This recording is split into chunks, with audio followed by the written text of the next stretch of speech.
Well, after the highs of last night's dramatic transfer of Raheem Sterling, the optimism that came with it, Arsenal hit a bump in the road with that home draw against Brighton as their winning start to the season comes to an end.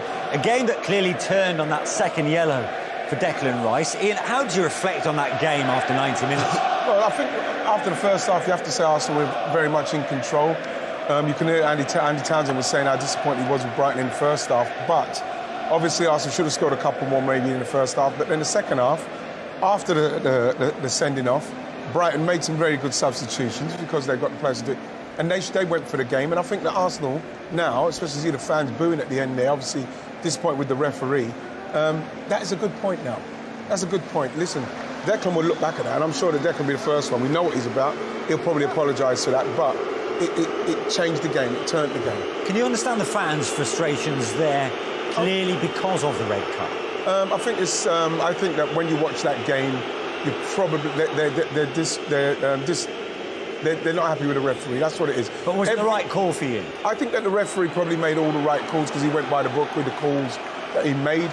I think that Arsenal fans are probably thinking not a lot went in our way, the way he refereed the game. But at the same time, you know, the first half for me was the one where maybe you realise now where you've got to take advantage of these situations.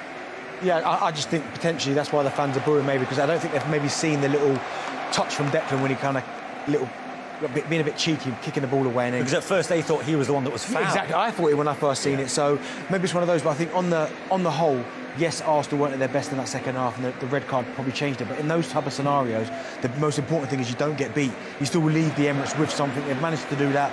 They weathered the storm. I still think Brighton didn't take maybe full advantage of the fact they went. It was 11 versus 10. Didn't really create enough opportunities. But for Arsenal, it's I'd say it's a point gained.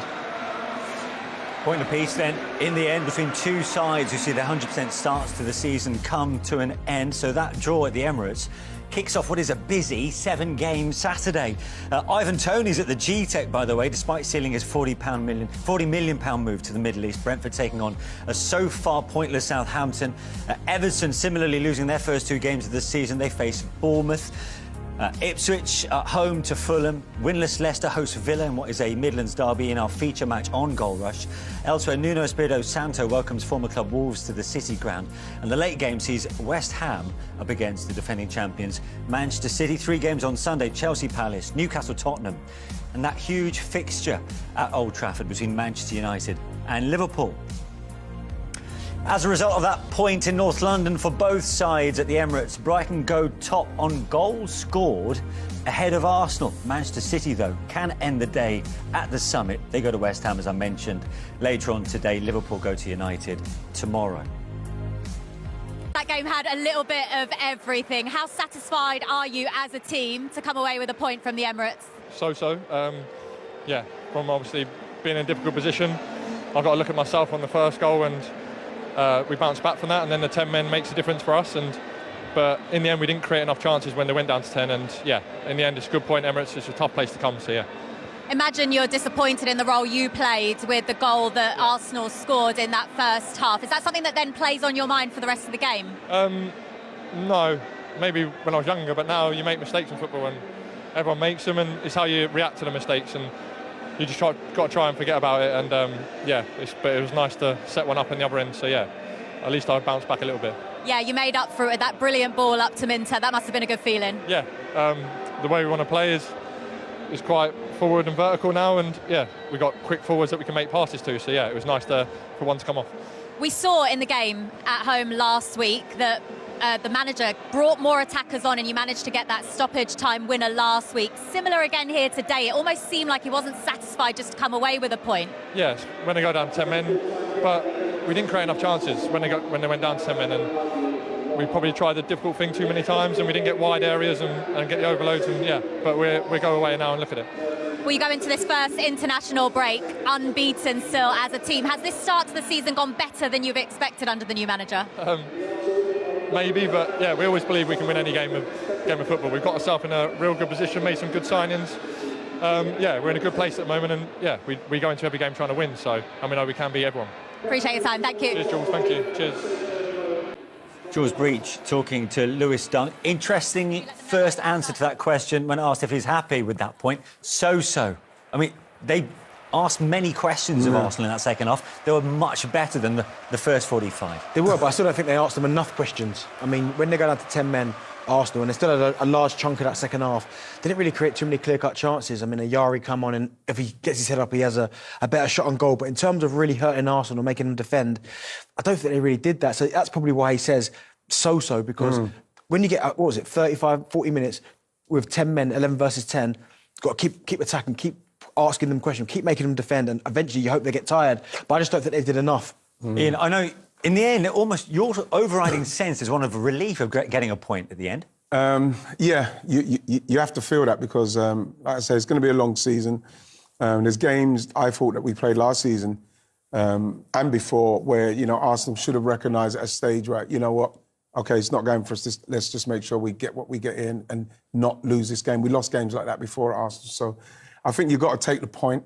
I still do believe that, you know, Declan will probably look at the two yellows and be a bit disappointed. But at the same time, you know, when you look at the referee and some of the decisions he made, you know what I mean? I think this referee's got main character energy anyway. But at the same time, you know, when people are kicking the ball away in the first half and you're not booking, and, you know, then you kind of do feel a little bit aggrieved by that. So this is why I think that everybody was so upset.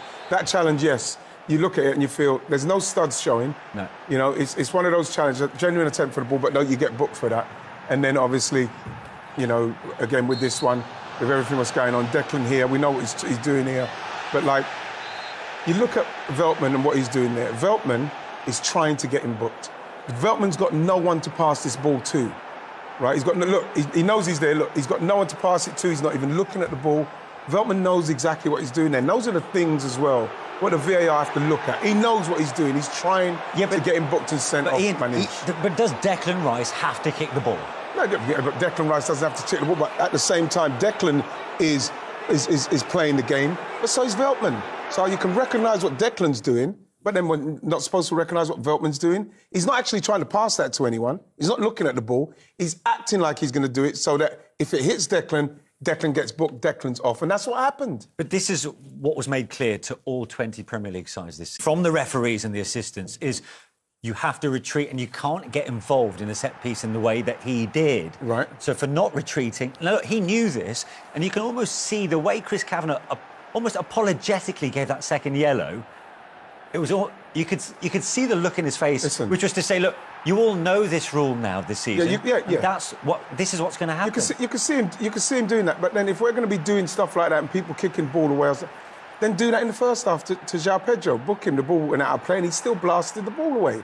Then do that as well. I don't care about apologetic face and that. Just if you're going to play it by the rule, which I thought he'd done today, I thought he'd done everything you think, well, yeah, he's got to probably do that. Then do it properly all the way through the game. That's why the Arsenal fans have got the hump today. Aaron? Consistency. I think that's all Wright is alluding to there, is that if you are going to send Declan Rice off, and Declan Rice will look back at that and go, I've made a mistake here, although Veltman wasn't playing the ball. But if you see these instances in the first half and you do nothing about it, then you're going to expect criticism, because all people want with VAR, there's no issue with VAR, it's just consistency across the board. So not one decision is different to another decision if they're both kicking the ball away. And I think that's where the Arsenal fans certainly today are getting angry, because they're like, well, hold on, we've seen that first half, but then you couldn't wait to get the second yellow out for Declan. But saying that with the Arsenal fans as well, I think you can hear in the stadium there's a little bit of impatience in respect of attacking them. You've got to recognise, like I say, sometime in the game where you think we've got to get a point. We've got to make sure we get a point. Keep hold of what you've got. Absolutely. They made some very good substitutions in Enciso, Adringa coming on, very dangerous players. Pedro already on there, causing problems. So you want to make sure you don't lose the game. And that is why I thought in the end the point is a very, very good point. You have to take it. There's no doubt that red card for Declan Rice turned the game on its head. 7 minutes later, Brighton fully capitalised. Yeah, and again, Lewis Dunk, really good play. I mean, no pressure on the ball, so he should drop. But it's a really good run from Minter, good pace. I mean, to be fair, Gabriel could have brought him down there and there could have been even more trouble. But it was a really good pass. But again, they don't drop because there's no pressure on the ball, and Arsenal just don't drop. And the gap between the two centre-halves is way too wide. I mean, and he manages to play it in behind both of them. They almost cross over. But again, it's a really good run from Minter, good penetration through the middle. And João Pedro doing what all good centre-forwards should do. But the thing is, you look at that as well, and when you look at that in the play from there, you look at Thomas Partey, he's literally run past him. Yeah. Right, so Thomas Partey also has to recognise that in that instant, he has to go all the way with Pedro. At least make a challenge with him. Pedro just blasts past him and he's kind of jogging back. Those are the things that when you look back at that, you'll say, well, that could have been avoided. Maybe you could have put more pressure on Lewis Dunk. You know, he's got the capability. Put more pressure on that, cut that angle off for him, and I think Partey's got to cover Pedro. Welcome back. So the battle between the two unbeaten sides so far at half-time sees that Arsenal with a 1-0 advantage over Brighton, and Arsenal punishing Brighton with a mistake at the back really clinically. Yes, they did, but they've the way they've started, the closing down energy of Arsenal has been very good. I think Ødegaard's been a little bit off with his play at the minute. But like in respect to what Arsenal are doing, yeah, it's exactly what I thought they'd do. They put them under pressure. That high line obviously has caused them a problem, but yeah, I was hoping that Arsenal would score because they do need to score in those moments, and I thought it was taking too long, especially with a couple of chances missed. And what about the way Havertz took it? Well, it was. I had no doubt. I can't understand that Lewis Dunk is not going to challenge that simply because he's the bigger man. But like that was just calm and collective. A striker that has got pure confidence in his ability to just lift that over the keeper. Poor from Lewis Dunk. But then from here, I knew there's no way Kai Havertz is missing. Goalkeeper was committed. He could have even went round him. If you see, just before he shoots, the goalkeeper jumps off the ground just before he shoots. Watch the keeper's off the ground now. Could have knocked it round him and scored. But like, I'm just pleased to see that goal because they needed to score that. Interestingly, Kai Havertz's 31st goal in the Premier League, but his first from outside the box. Wow, I mean, incredible. I mean, he showed composure there, because that's one thing you'd have to say that he probably lacked when he first came. But I don't know if he lacked it or it was confidence when he first got to Arsenal because of what happened at Chelsea. But since he's obviously understood and realised that he is one of Mikel Arteta's main men and how much he trusts him, every single time he gets into these positions, because that's right, he said there, great play from Saka. There's a number of options here. Go round him, do you know what I mean? Go through his legs, go over the top of him. You're right, D. It's all confidence, but I think he's been really good this first half. Should Dunk be done by one of the smallest players on the pitch? No way. We're talking about England international, very experienced player. That ball's in the air for a long time. He's just got to go and head that. Yeah. Clean everything out, head that. It's poor play from him. Do you know what? I thought there was a lack of communications, but I do think, as Wright said there, when you're Lewis Dunk and you're that experienced, you're an international, just go and deal with the situation.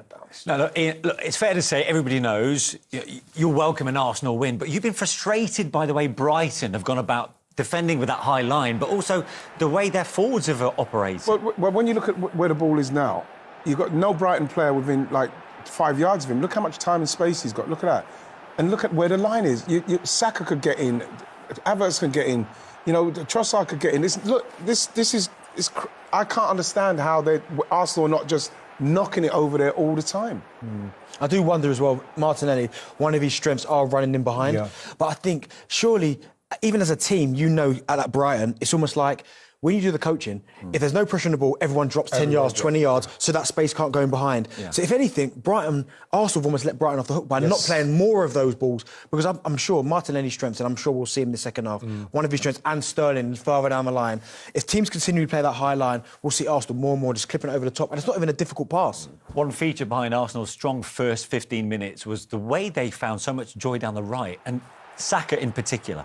Yeah, Hinchy struggled that for the first part of this first half. I mean, Saka every single time, they almost left him isolated 1v1, and he could go either way really with Saka, and that's one of these strengths, that he can go on his left, he can go on his right, and when he gets there, it's can he pick the right option. That one there, it kind of closes the space, but he was doing that for a lot first half. Right? I think that he's done everything to Inchwood, even when Inchwood's got close, even when he's had people around him. In this instance, he plays it and goes again. He's lost him, and I think he should have done better with that chance. It's just, if he's tight, he'll go past him. If he drops off, he'll take him on. This situation, he hasn't got a lot of backup. In this case, Ødegaard coming, he passes it off. He's actually got him exactly where he wants him. He needs more cover. Inchwood, you look at this again, just a little nudge, he's in. Should have done better with a pass.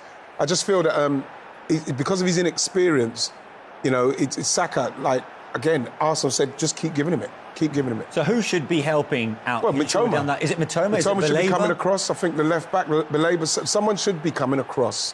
One of the guys, the left-sided midfield, Mitoma as well. All of them, as soon as the ball is getting ready to be transferred across, they should be getting themselves in a position where they could help the left back. But just the one goal in it, despite, Saka's joy down that right. Exactly, and that's probably the only thing, if you're an Arsenal supporter or Arsenal player, you think we probably should be 2 or 3 up, but Brighton are still in it. One goal, all it takes. We saw Brighton have maybe a 5-10 minute spell where they did cause problems, but they've got to create that clear-cut opportunity. I just wonder whether Fabian Hürzeler Well, it was Kai Havertz scoring again against Brighton for the Gunners that gave them the lead. But Peter, Arsenal before that created a really good opportunity for Martin Ødegaard through playing so direct. Yeah, it was quite direct, obviously different to what you see from Arsenal. This might be like a tactic, you know, because they do play such a high line to counteract that. Ben White with a fantastic switch of play out to Trossard. Very rarely you see this from Arsenal. 2-3 touches and the ball's in their box, and I think Ødegaard should score. It's a fantastic ball from Trossard. I think maybe he could have gone with a diving header. And, you know, I think that's why I certainly would have gone with my head in that situation. I wouldn't have trusted my weaker foot, but no, great movement. I mean, we talk about how do Arsenal have to be better than last year, so there's a little bit of variation. But it's ironic that the goal, from all this scientific football we talked about, two great coaches, it's just one big hoof up the middle, really. Good old-fashioned play out there, Martin. You love it. Nothing wrong with that. It kind of disrupted the picture, and then there's Havertz again, goalkeeper in no man's land. Of course, that's his normal position. Crouchy that he picks up. You can't really fault the keeper, but Dunk there. I think Dunk could be seriously disappointed. I think you'll see that. I think he just doesn't expect the challenge at all. And in the moment Saka leans on him a little bit, you can see he's a little bit disorientated. But the combination between Saka and Havertz is an unbelievable combination. It was such a calm finish and a beautiful ball from Saka. Yeah, look at that. This relationship is going to be absolutely legendary. What do you think of this putting on pitch relationship between the two of them, Martin? Yeah, well, quite remarkable. Like this telepathic link-up between the two players. We know Havertz is intelligent. Saka, you've got to keep giving the ball to Saka, and whenever you give it him, he's caused problems here to Hinshelwood particularly. Arsenal need to do more of that, of course, in the second.